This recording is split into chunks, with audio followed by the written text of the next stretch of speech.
ભાજપની કેન્દ્રીય ટીમમાં થયેલી નિયુક્તિને લઈ અને નીતિન પટેલનું નિવેદન। 4 ગુજરાતીને મળેલા સ્થાનમાં માત્ર 3ના નામનો ઉલ્લેખ કરતી પોસ્ટ મુદ્દે નિવેદન। નીતિન પટેલે રોહન ગુપ્તાના નામ અને ફોટાનો પોસ્ટમાં ઉલ્લેખ નહોતો કર્યો। જગદીશ પટેલ, વર્ષાબેન દોશી અને ડોક્ટર હેમાંગ જોશી પરિચિત હોવાને કારણે પોસ્ટ કર્યાનો તેમને જવાબ આપ્યો। 3 જાણીતા હોવાને કારણે તેમને શુભેચ્છા આપી હોવાની નીતિન પટેલે સ્પષ્ટતા કરી છે। રોહન ગુપ્તા સાથે કોઈ પણ પ્રકારનો સંબંધ ન હોવાથી શુભેચ્છા ન આપ્યાની પણ તેમને સ્પષ્ટતા કરી। રોહન ગુપ્તા સાથે કોઈ પરિચય ન હોવાને કારણે અભિનંદન નથી આપ્યા તેમ કહ્યું નીતિન પટેલે।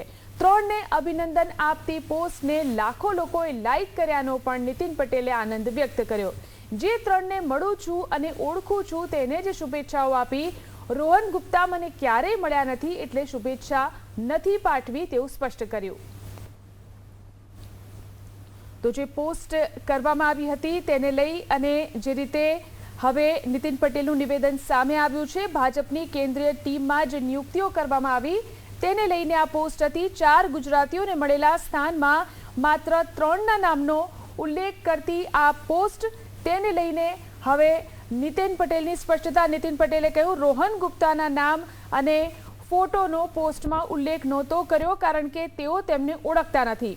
જગદીશ પટેલ, વર્ષાબેન દોશી અને ડોક્ટર હેમાંગ જોશી પરિચિત હોવાને કારણે પોસ્ટ કર્યાનો તેમને જવાબ આપ્યો।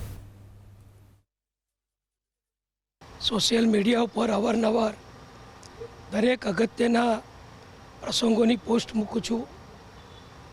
પત્રકારો પણ એને ખૂબ મહત્ત્વ આપે છે અને ગુજરાતના લાખો યુવાનો, કાર્યકરો મારી વિવિધ પોસ્ટો દ્વારા મારી પ્રવૃત્તિની જાણકારી મેળવે છે અને જેમને યોગ્ય લાગે એ એમાં પોતાના વિચારો પણ કોમેન્ટમાં વ્યક્ત કરે છે।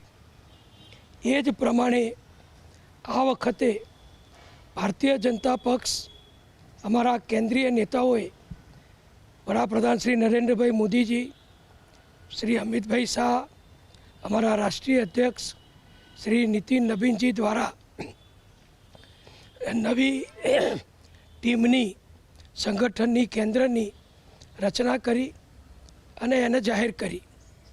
સ્વાભાવિક રીતે એ દિવસે હું કડી હતો, મારે ત્યાં કાર્યક્રમ હતા, મંદિરમાં દર્શન કરવા માટે પણ ગયો હતો।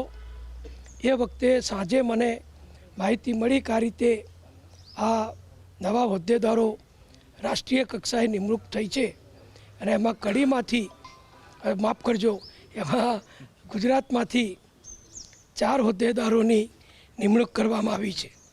એટલે મેં તરત જ મીડિયા મારફતે આ બધાના નામ જાણ્યા અને આ 4માંથી 3 વ્યક્તિઓ, 3 હોદ્દેદારો જેમની વિવિધ હોદ્દા ઉપર કેન્દ્રીય નેતૃત્વએ નિમણૂક કરી છે એ મારા અંગત પરિચિત અને જાણીતા છે। શ્રી જગદીશભાઈ પટેલ, અમરાઈવાડીના પૂર્વ ધારાસભ્ય, જેમને ગઈકાલે જ ઉત્તર પ્રદેશના સહપ્રભારી બનાવવામાં આવ્યા છે।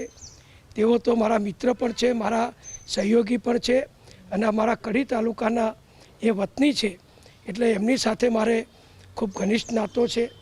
બીજા જે અમારા સુરેન્દ્રનગરના વર્ષાબેન દોશી, જેઓ મારા મહેસાણા જિલ્લાના પ્રભારી હતા, અત્યારે આણંદ જિલ્લાના પ્રભારી છે।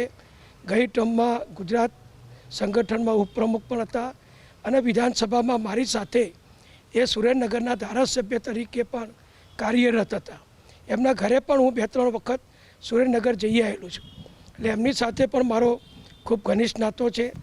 એવી જ રીતે હેમંતભાઈ, જે વડોદરાના સંસદ સભ્ય છે, જેમને યુવા મોરચાના રાષ્ટ્રીય પ્રમુખ તરીકે નિમણૂક કરવામાં આવી, તો મને આનંદ થયો કે 3 જાણીતા વ્યક્તિઓ એમની નિમણૂક થઈ છે એટલે મેં મારા પરિચિત છે, જે મને મળતા જુલતા રહે છે, એમને મેં પોસ્ટ દ્વારા અભિનંદન આપ્યા। હવે જે પ્રશ્ન ઊભો કર્યો છે કેટલાક લોકોએ કે આ રોહન ગુપ્તાને કેમ તમે અભિનંદન ના આપ્યા, તો હું કહું કે રોહનભાઈ જોડે મારે આજ સુધી, આ મિનિટ સુધી કોઈ વ્યક્તિગત પરિચય નથી। તેઓ મને કદી મળ્યા નથી, હું પણ એમને કદી મળ્યો નથી। એટલે મારે એમને કોઈ પરિચય નહીં હોવાના કારણે નિર્દોષ ભાવથી મેં એમને અભિનંદન આપ્યા નથી. એની પાછળ બીજું કોઈ મોટું કારણ નથી. આપણે કોઈ પણ પ્રસંગમાં જ્યારે કોઈને અભિનંદન આપીએ, શુભેચ્છા પાઠવીએ, તો એ આપણા જાણીતા હોય, આપણા પરિચિત હોય તો જ આપણે એમને અભિનંદન પાઠવીએ છીએ. આપણા ઘરે કોઈ સામાજિક લગ્ન પ્રસંગ વગેરે હોય કે બીજો શુભ પ્રસંગ હોય તો આપણે પણ આમંત્રણ એમને જ આપીએ છીએ જેઓ આપણા જાણીતા હોય. એટલે મેં મારા જાણીતા, મારા મિત્રો, મારા સાથીઓ, મારા વર્ષો જૂના સહયોગોને અભિનંદન પાઠવ્યા.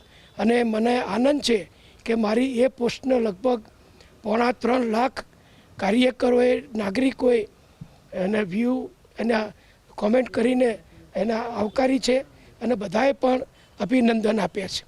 એટલે આમાં કોઈ વ્યક્તિગત કારણ નથી, કોઈ રાજકીય કારણ નથી કે કોઈ પણ પ્રકારનું કોઈ બીજો પ્રશ્ન નથી. પણ મારો પરિચય રોહનભાઈ સાથે નથી. કદાચ તમે રોહનભાઈને જઈને પૂછશો કે તમે નીતિનભાઈને કદી મળ્યા છો તો તમને ખ્યાલ આવશે કે એમની પાસે શું માહિતી છે. હું વર્ષો સુધી સરકારમાં મંત્રી રહ્યો, સંગઠનમાં વર્ષો સુધી કાર્યકર છું. હજારો કાર્યકરો મને મળે છે. અને બીજું પણ હું ખાસ કહી દઉં કે કોંગ્રેસમાંથી આવેલા વર્ષો જૂના જે વિધાનસભામાં હતા, સંસદમાં હતા, કોંગ્રેસના કાર્યકરો હતા, જે મારી સાથે અવારનવાર મુલાકાત કરે છે, હું એમને મળું છું. અમે બધા મળતા રહીએ છીએ પક્ષની મિટિંગોમાં, પક્ષના કાર્યક્રમોમાં, પક્ષની કારોબારીમાં, તો અમે મળીએ છીએ. પણ રોહનભાઈને કદી મારે મળવાનું થયું નથી. એટલે પરિચય નહીં હોવાના કારણે મેં એમને કોઈ શુભેચ્છા પાઠવી નથી.